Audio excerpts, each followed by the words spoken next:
Un crimen en el campus de una universidad. Varón blanco, le han disparado. No teníamos ni idea de por qué alguien querría hacerle daño. Una historia imposible de creer. Era difícil que alguien pudiera inventar una historia tan interesante. Pero la verdad supera a la ficción. Reaccionó espontáneamente cuando sacaron un arma. Luego salió corriendo porque le superaban en número. Fayetteville, Arkansas, una pintoresca ciudad universitaria.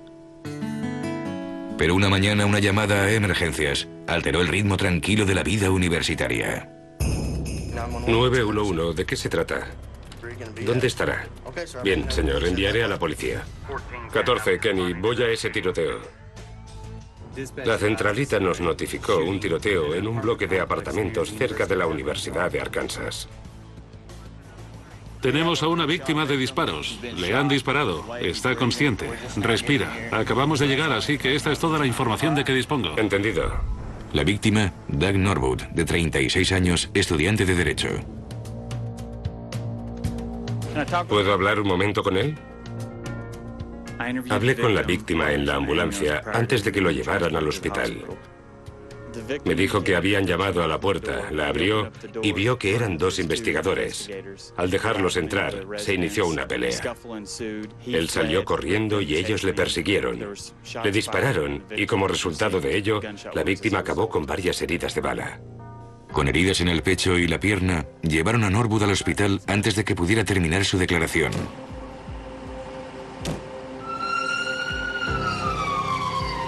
El inspector Mike Mitchell se hizo cargo del caso. Han disparado a un varón blanco, una víctima, dos sospechosos. ¿Has acordonado la zona? Así es. Tengo agentes en la zona. Bien, vamos a subir. Bien. Lo primero que se me ocurrió es que había sido un robo al azar. Pero parecía que no faltaba nada en el apartamento. Aquí es donde, según la víctima, tuvo lugar la pelea. En ese momento le dispararon. Dieron allí. Él salió por ahí. Es el último lugar en el que vio a los sospechosos. Bien, ¿reconoció a los agresores? No, no los había visto nunca. No los había visto nunca. ¿Los dos varones blancos? Por lo que yo sé, sí. Bien, ¿encontraste algo más en el apartamento? Solo hemos encontrado algo aquí. Lo hemos registrado todo, pero no hemos encontrado nada. Bien. Deduje que no se trataba de alguien que quisiera robarle, ya que de lo contrario se hubieran abalanzado sobre él. Así que me costó mucho imaginar qué había ocurrido. Los agentes empezaron a barajar otras posibilidades. Pensé que pudiera tratarse de una compra de droga que había salido mal. Habíamos tenido muchos problemas de drogas en esa zona y era plausible que alguien quisiera cobrar una deuda o comprar droga al señor Norwood. Pero esa pista no les llevó a ninguna parte. No encontramos droga en la casa ni en el señor Norwood. Hasta ahora, los investigadores no tenían gran cosa. Esperaban que los testigos pudieran aportar algo de luz a los misteriosos disparos. Hablamos con algunos de los vecinos que habían oído los disparos. Vieron al señor Norwood salir corriendo de su apartamento y al mismo tiempo oyeron disparos. Realmente no sabían qué había ocurrido. Y nadie había visto bien a los agresores. Sin testigos, sin pruebas, y nada que hiciera que Norwood fuera un claro objetivo. Por lo que averiguamos, era un estudiante normal. No se había metido en líos. Solo pretendía estudiar. ¿Por qué dos hombres querrían matarle sin razón aparente? Era algo que no entendíamos. Solo era una persona normal. ¿Qué había pasado? Dale Hinman, experta en perfiles criminales, había trabajado con los investigadores en algunos de sus casos más duros. Cuando estudió el caso Norwood, tuvo una corazonada. Cuando leí el informe del caso, empecé a preguntarme si había alguien de su pasado que le guardara rencor por algo. Y antes que nada quería explorar esa posibilidad. ¿Era Doug Norwood la víctima de un ataque al azar? ¿O tenía que rendir cuentas por algo de su pasado? Doug Norwood, de 36 años, estudiante de Derecho, había sobrevivido a un intento de asesinato, pero los sospechosos seguían en libertad. La agente Hinman esperaba que una visita al apartamento de Norwood le ayudara a comprender las razones del ataque. Consideré que era importante ir al lugar de los hechos. Quería ver dónde había tenido lugar el tiroteo y qué había alrededor de su apartamento. Y luego investigar el pasado de ese hombre para averiguar si era una víctima elegida y, en ese caso, quién le había elegido. Hola, sargento Mitchell, me alegra de verle. Lo mismo digo. Estos son los apartamentos en los que le dispararon al señor Norwood, en la segunda planta. He visto que está muy cerca del campus. ¿La mayoría de las personas que viven aquí estudian en la universidad? En efecto, la mayoría.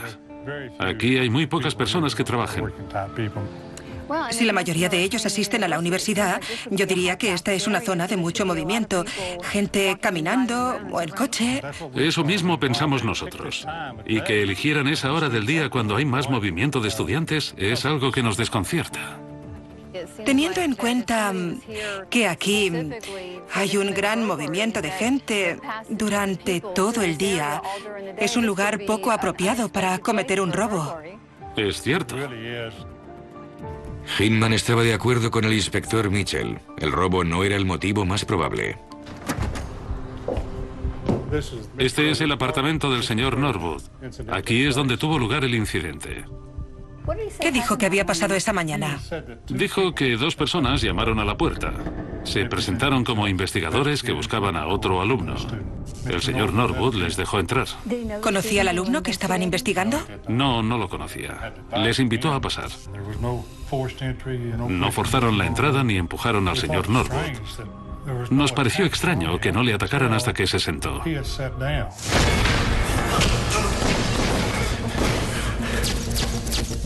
Habían tenido muchas oportunidades.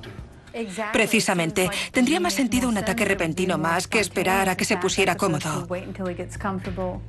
Servirse de una estratagema para entrar en el apartamento de la víctima sugería que querían tomarle las medidas y que no tenían un plan. Lo interpretamos como falta de experiencia. Hinman consideraba por qué Norwood había sido la víctima de esos delincuentes. No tiene sentido que un estudiante de Derecho sea el objetivo de esa clase de delito. Tal vez esté relacionado con alguien del pasado que le guarde rencor por algo. Es lo que estamos investigando ahora.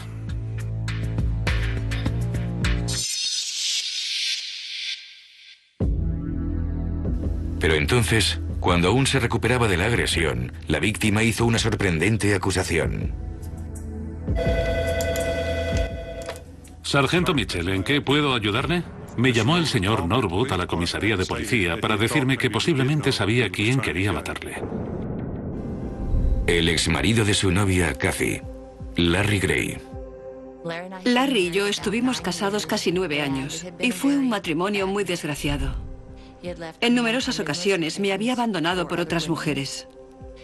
Así que le pedí el divorcio.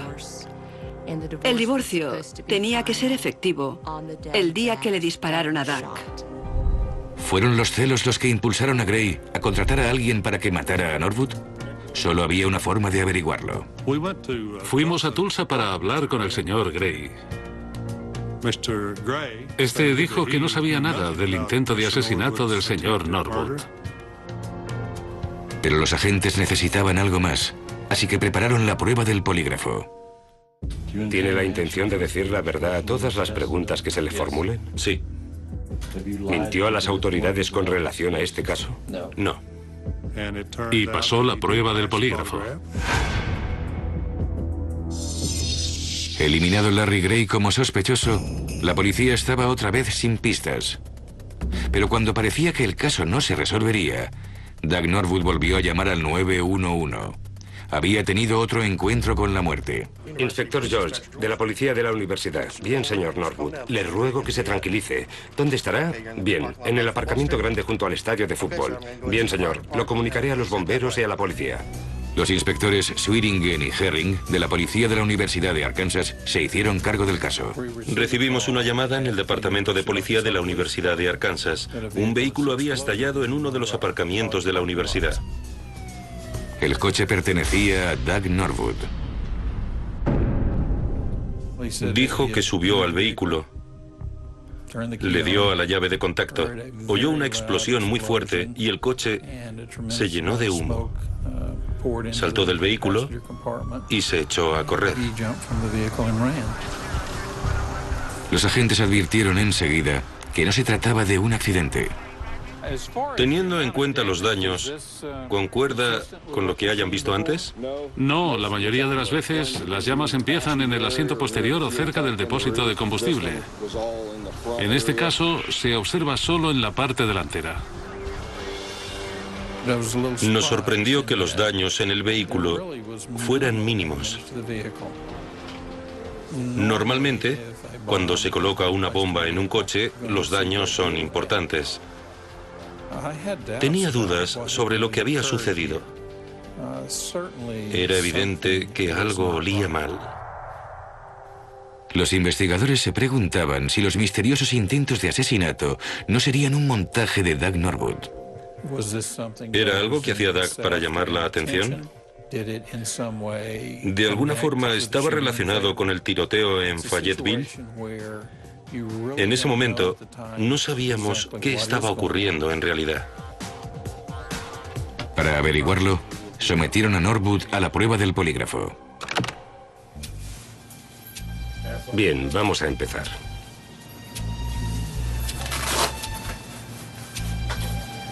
¿Miente ocasionalmente para protegerse? No,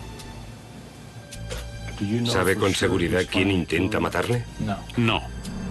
Los resultados confirmaron las más oscuras sospechas de los investigadores. El señor Norwood no superó la prueba del polígrafo. Ello nos llevó a creer que tal vez el señor Norwood supiera más de lo que nos decía. ¿Intentaba Doug Norwood implicar a los agentes en algún tipo de juego psicológico? Una bomba había estallado bajo el coche de Doug Norwood, pero tras fallar en la prueba del polígrafo, la policía se preguntaba si no la habría colocado él mismo. Todo lo que sabíamos era que Doug Norwood había sido la víctima por segunda vez. Nos mostrábamos algo escépticos porque ¿qué probabilidades hay de que eso le ocurra a alguien 2 veces seguidas? Hola, ¿cómo estás? Hola, me alegro de verte. La agente Hinman sabe que una visita al lugar de los hechos ayuda a determinar si todo es un montaje. Dale, ahí a la derecha es donde tuvo lugar la explosión. En esa hora del día, ¿cuántos peatones y coches suelen pasar por aquí? Este es el aparcamiento más grande de la universidad. La mayoría de los alumnos primero intentan aparcar aquí, así que a esa hora la cantidad de coches y de peatones sería enorme. Parece que el delincuente corrió grandes riesgos, porque en cualquier momento alguien podía haberle visto colocando la bomba en el coche del señor Norwood.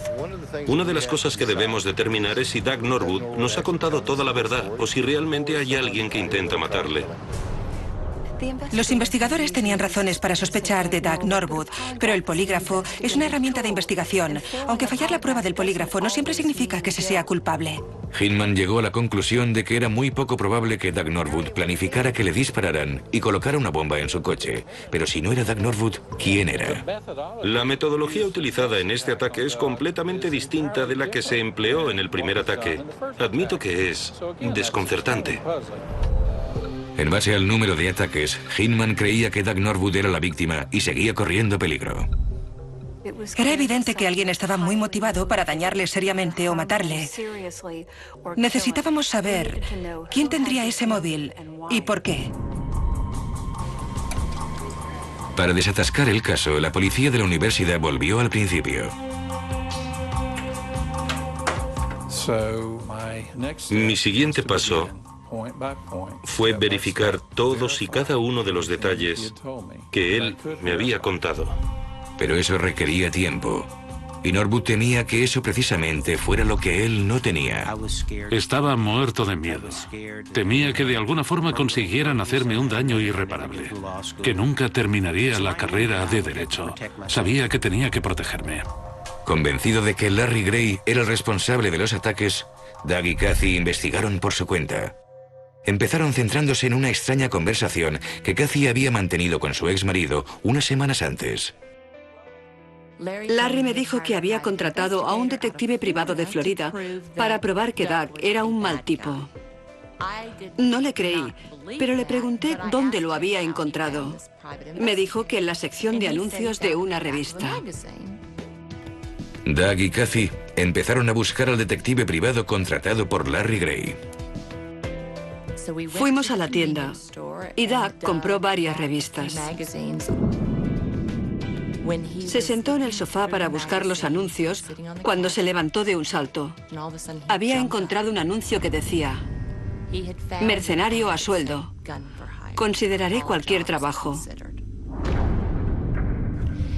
Y dijo: no ha contratado a un detective privado. Ha contratado a un mercenario para que me mate. Policía de la universidad, John al habla. Doug y Kathy informaron inmediatamente a la policía sobre el anuncio clasificado. Según el anuncio, podría tratarse de un detective privado y que uno de los servicios que ofreciera fuera investigar el historial de una persona, pero podría leerse entre líneas y entender que también proporcionaba otros servicios.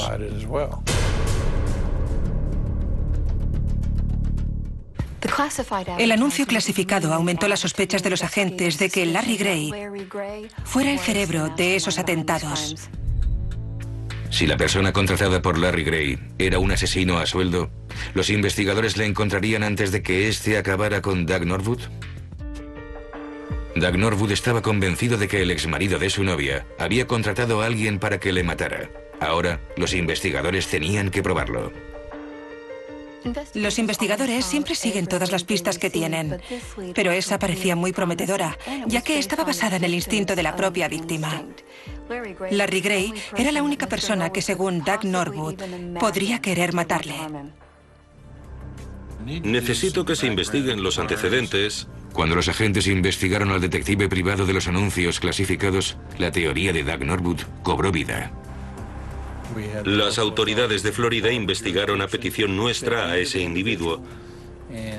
Y así supimos que Larry Gray se había puesto en contacto con ese hombre y le contrató para atacar a Doug.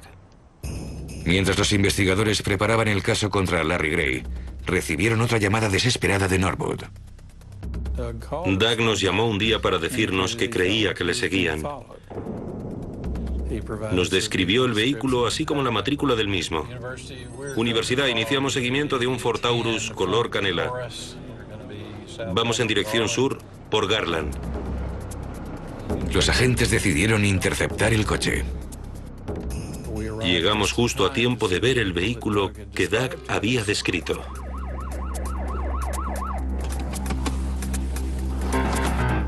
Cuando los agentes se acercaron al coche, se llevaron una sorpresa. Era evidente que algo no iba bien. De debajo de un abrigo salía el cañón de un rifle. Y en el suelo, justo debajo de donde irían las piernas del conductor, había una metralleta.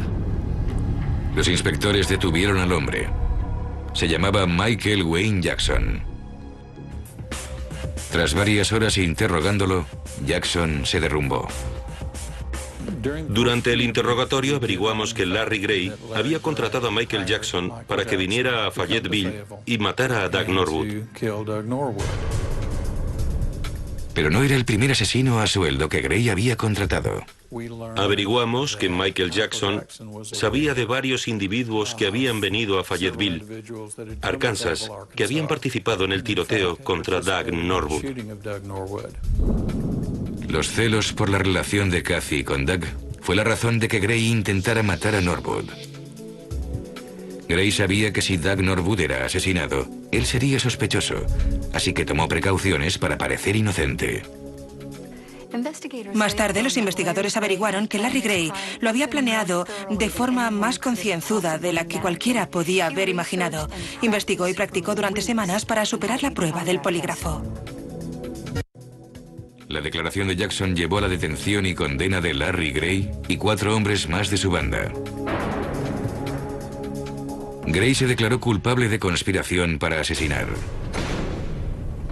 Doug Norwood terminó la carrera de Derecho y en la actualidad es socio de un bufete de abogados. Él y Kathy se casaron unos años después de los intentos de asesinato. Al recordarlo, soy consciente de lo improbable que era que no me hicieran daño o me mataran, porque lo intentaron en varias ocasiones. De haber sido asesinos profesionales como los que emplea la mafia, evidentemente ahora no estaría sentado con ustedes. Estoy convencido de que John Herring y Jim Schwieringen me salvaron la vida, porque si no hubieran detenido a Michael Wayne Jackson en ese día de enero, puede que al día siguiente hubiese conseguido matarme. Esta es una historia que hubiese podido tener un final muy diferente si los investigadores no hubieran estado tan capacitados y dedicados como fue su caso. Doug y Kathy Norwood no serían los abogados de éxito que son en la actualidad, y esos peligrosos criminales no estarían entre rejas, que es donde deben estar.